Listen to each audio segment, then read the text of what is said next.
Hi friends. இன்னைக்கு என்ன பார்க்க போறேன்னா, நிறைய பேர் நிறைய கேள்வி கேட்டிருக்கீங்க. அதுக்கான பதில் தான்.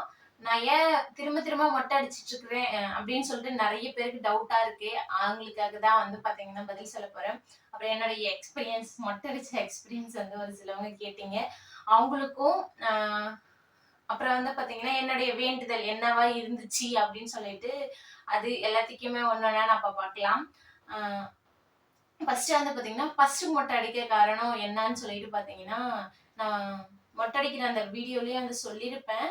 அஹ் என்னன்னா, தம்பி பாப்பா மொட்டை ஃபர்ஸ்ட் முடி கொடுக்கும்போது குலதெய்வ கோவில்ல நீயும் கொடுக்கணும்னு சொல்லிட்டு சொன்னாங்க. நான் கொடுக்க மாட்டேன்னு சொல்லிட்டு நான் விட்டுட்டேன். ஏன்னா எனக்கு ஒரு மாதிரி இவ்வளவு பெரியவங்களா ஆயிட்டதுக்கு அப்புறம் மொட்டை அடிக்கிறதுக்கு யாரா இருந்தாலும் அசிங்கமா இருக்கும்ல. அதனால நானுமே வந்து பாத்தீங்கன்னா அடிக்க மாட்டேன் அப்படின்னு சொல்லிட்டு சொல்லியிருந்தேன். அதுதான் காரணமா என்னன்னு தெரியல. சொன்ன ஒரு என்ன சொல்றது, ஒரு ஒரு வருஷத்துலயே எனக்கு நான் வந்து அடிச்சிட்டேன். தம்பி பாப்பா பிறந்ததுக்கு அப்புறமா ஃபேமிலியோட திருப்பதிக்கு போகணும் அப்படின்ற ஒரு பிளான் இருந்துச்சு. அந்த பிளான் வந்து பாத்தீங்கன்னா கொஞ்சம் கொஞ்சமா தள்ளி போயிட்டே இருந்துச்சு. அதுக்கப்புறம் கொஞ்ச நாள்லயே வந்து பாத்தீங்கன்னா இப்ப வந்து நாங்க சொந்த வீட்டுல தான் இருக்கோம். எங்களுடைய சொந்த வீடு.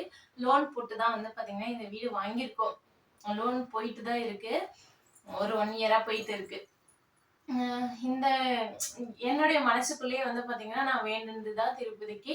நான் வந்து நான் வந்து பொறந்ததுல இருந்தே வந்து பாத்தீங்கன்னா எங்க வீட்டுல நான் பிறக்கும் போது குடிசை வீடு தான். அப்படி இருந்தும் அப்புறமா மாடி வீடு கட்டிட்டாங்க, மெத்த வீடு. அப்படி இருக்கும்போது வந்து பாத்தீங்கன்னா சொந்த வீட்லயே வாழ்ந்துட்டு ஹஸ்பண்ட் வீட்டுக்கு வந்து இடம்லாம் இருக்கு. என்ன பண்ண அவங்க குடும்ப சூழ்நிலை காரணமா எல்லாரும் சென்னையில ஒர்க் பண்ணிட்டு இருந்தாங்க. வீடு கட்டாமலே அவங்க எல்லா ஃபேமிலியோட அங்க இருந்துட்டு இருக்காங்க. அதனால வந்து பாத்தீங்கன்னா வாடகை வீட்ல தான் கிட்டத்தட்ட ஒரு 5 வருஷமா கல்யாணம் ஆயிட்டு எனக்கு இது 6வது வருஷம். 5 வருஷமா வந்து பாத்தீங்கன்னா 5வது வருஷமே நான் சொந்த வீட்டுக்கு வந்துட்டேன்.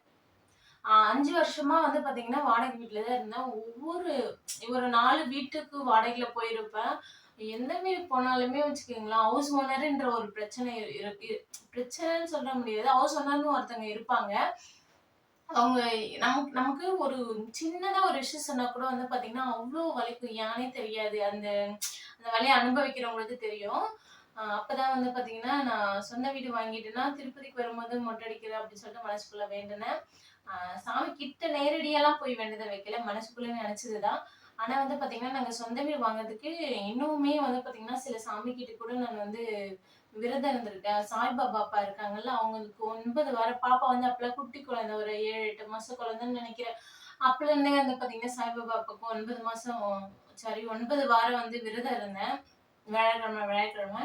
அதுக்கப்புறம் வந்து பாத்தீங்கன்னா, ஹஸ்பண்ட் கிட்ட சொல்லி என்னால செய்ய முடியாது. ஹஸ்பண்ட் வந்து வேலைக்கு போயிட்டு வருவாங்க. போகும்போது என்ன சொல்லுவேன்னா, செவ்வாய்க்கிழமை செவ்வாய்க்கிழமை 9 செவ்வாய்க்கிழமை வந்து பாத்தீங்கன்னா, முருகருக்கு செவ்வரளி வாங்கி வாங்கி போட்டோம். செவ்வரளி பூ வந்து முருகருக்கு 9 வர செலுத்தினா சொந்த வீடு பாக்கியம் அமையும்ன்னு சொல்லிட்டு ஒருத்தங்க சொல்லி நான் யூடியூப்ல பார்த்துட்டு தான் வந்து பாத்தீங்கன்னா அது செஞ்சேன். அதுவும் இந்த சாய்பாபா விரதமும் முடிச்சுட்டேன். 9 வாரம் ஹஸ்பண்டும் வந்து முருகருக்கு வந்து செவ்வரளி பூ வாங்கி சாத்திட்டு அதுவும் முடிச்சாச்சு. அதுக்கப்புறம் ஒரு 2, 3 மாசம் கேப் தான். அப்படியே வந்து பாத்தீங்கன்னா இந்த வீடு வந்து சேல் பண்றாங்க அப்படின்னு சொல்லிட்டு சொல்லியிருந்தாங்க. அப்படியே வந்து பாத்தீங்கன்னா சரி பேசணும். கையில ₹1 அமௌண்ட் இல்ல. எப்படி வாங்குறதுன்னே தெரியல. ஆனாலும் ஏதோ ஒரு மேனேஜ் பண்ணி வந்து வாங்கியாச்சு.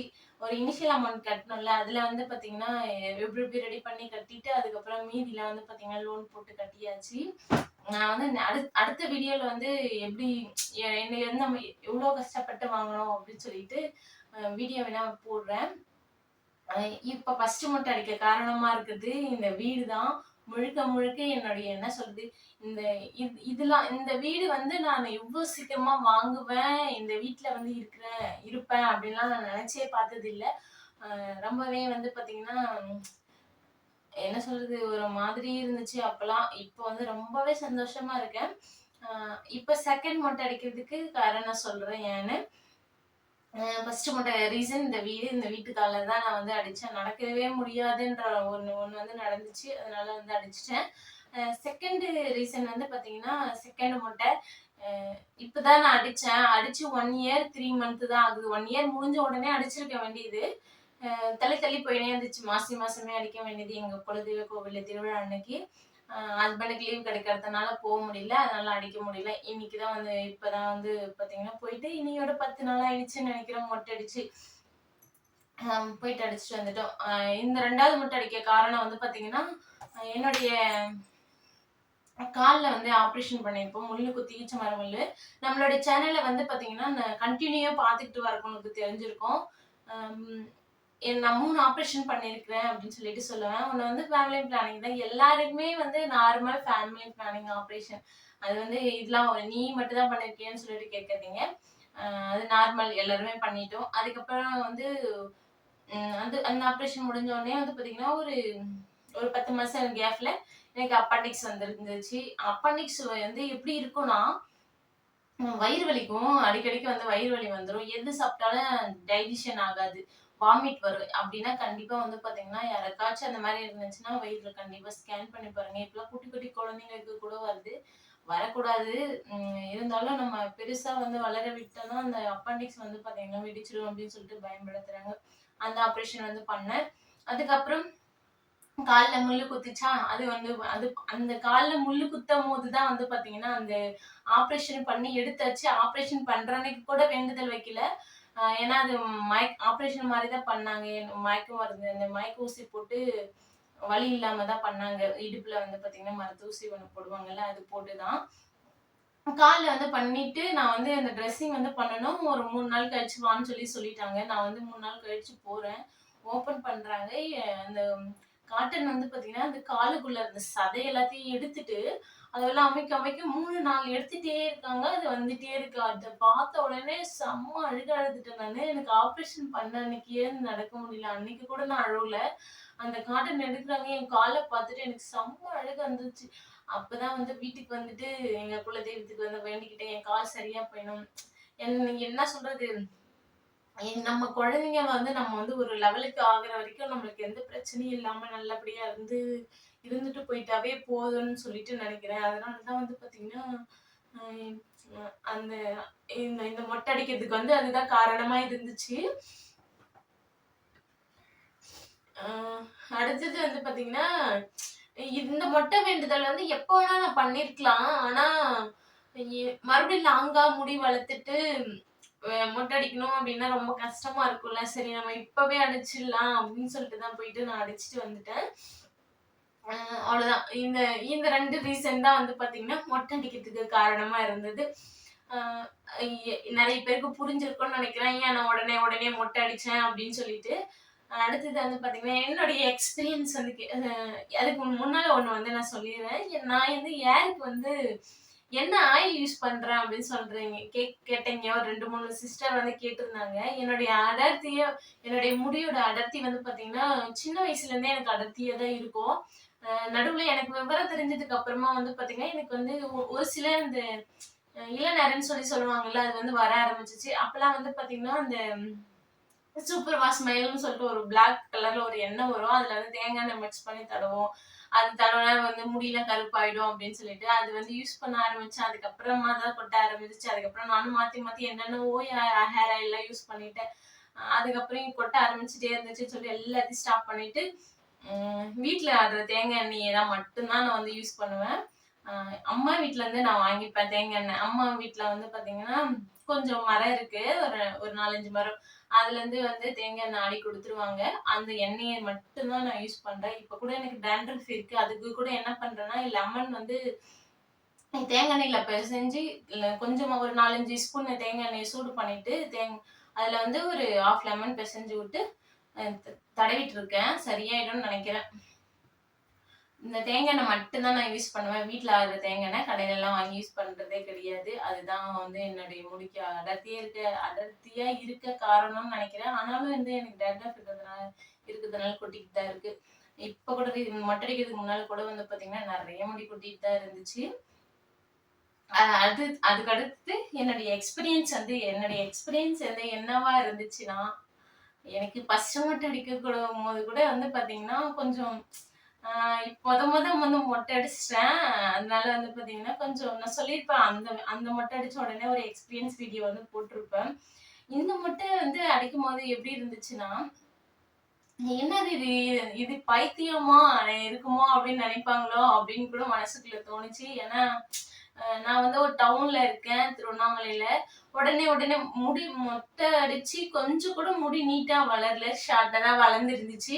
உடனே போயிட்டு இந்த பொண்ணு அடிக்குதே அப்படின்னு சொல்லி நினைப்பாங்களோ அப்படின்னு சொல்லிட்டு மனசுக்குள்ள ரொம்ப ரொம்ப கஷ்டமா தான் இருந்துச்சு.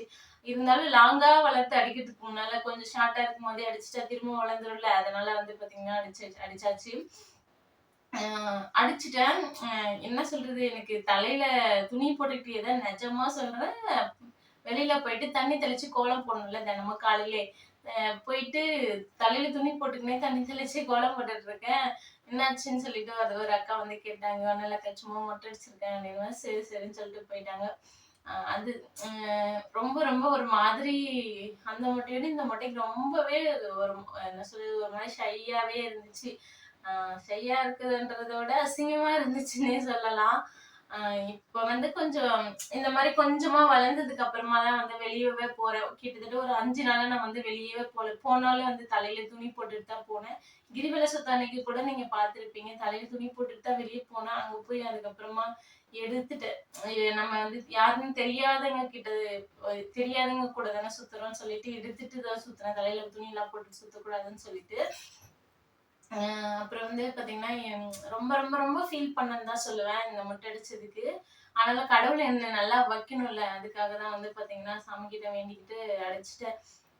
இனிமே வந்து பாத்தீங்கன்னா, அப்புறம் நெறைய பேரு கேக்குறீங்க. அ என்னது ரீசேவ் பண்ணுங்கன்னு சொல்லிட்டு, ரீசேவ் பண்றதுக்கு நான்லாம் ஷோவா காமிக்கிறேன், ரீசேவ் பண்றதுக்கு. எனக்கு ஒண்ணுமே புரியல. நீங்க ஏன் தான் இப்படி பேசுறீங்கன்னு. குலதெய்வ சாமிக்கு வந்து வேண்டுதல் வச்சு தான் மொட்டை அடிச்சேன்னு சொல்லிட்டேன். அதுக்கப்புறம் ரீசேவ் பண்ணுங்கன்னு சொல்லிட்டு சொல்றீங்க. அ லாங்குவேஜ் புரியாதவங்கன்னு நெனைக்கிறேன். அவங்க வந்து வேற கண்ட்ரிலருந்து ரீசேவ் பண்ணுங்கன்னு சொல்லிட்டு அனுப்புறீங்க. நான் ரீசேவ்லாம் ஒண்ணும் பண்ண மாட்டேன். யாரும் வந்து ப்ளீஸ் தயவு செய்து வந்து ரீசேவ் பண்ணலன்லாம் சொல்லி கமெண்ட் பண்ணாதீங்க. என்னுடைய ரீசன் வந்து மொட்டை அடிக்கிறதுக்கு என்ன ரீசன்னு தெரிஞ்சிருக்கும்னு நெனைக்கிறேன்.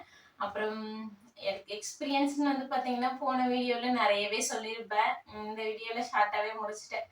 அம் அடுத்தடுத்த போடுற வீடியோல சப்போர்ட் பண்ணுங்க ப்ளீஸ். நெறைய பேர் நம்மளோட சேனல் சப்ஸ்கிரைப் பண்ணாம தான் பார்த்துட்டு இருக்கீங்க. தெரியுது. நான் போய் செக் பண்ணி பார்த்ததுல.